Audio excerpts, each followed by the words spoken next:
Lessons in Being Human. Number 4. The Stories We Tell.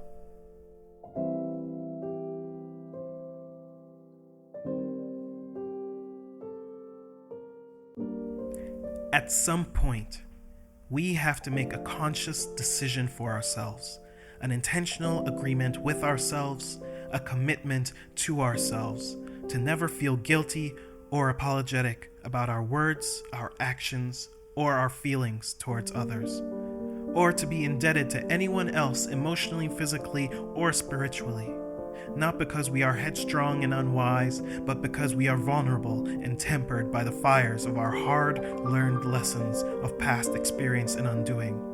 The reason for this being, we intend always to present our most authentic selves, to never misrepresent ourselves, to speak our truth no matter how unpopular, unconventional, or misunderstood a point of view it might be.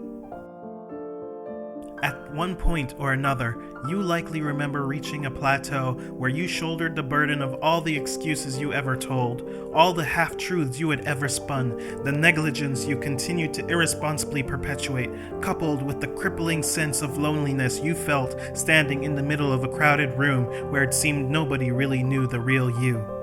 But how could they? You had woven a story for them about yourself that positioned you as all-knowing, all-understanding, above reproach, or at the very least justified in almost every action with every word. You created the perfect persona with virtually no flaws and also completely unbelievable or relatable. You portrayed to the world the person you wanted to be, but hadn't been living up to it. You created a person you thought the world wanted to see, but were not vulnerable enough to own it.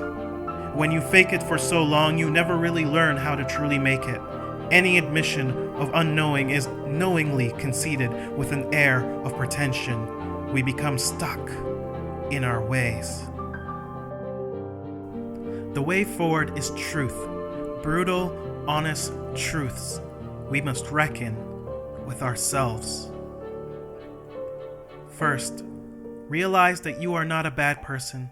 You have just been misguided and uninformed. Second, you have done nothing for yourself yet to be deserving of the promises of the prosperous life you so desperately believe you are entitled to. Third, you may not actually know what your purpose in life is, and people without purpose cannot be of service or of purpose to others.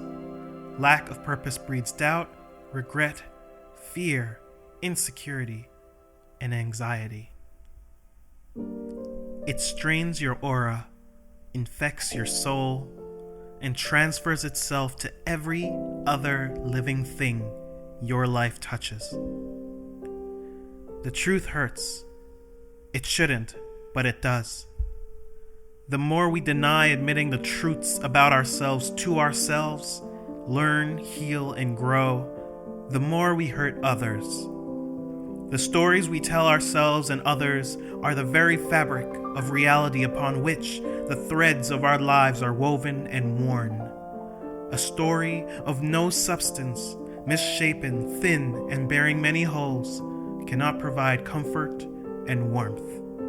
But a story, colorful, rich, and multi-layered, weathers every storm and can be passed on.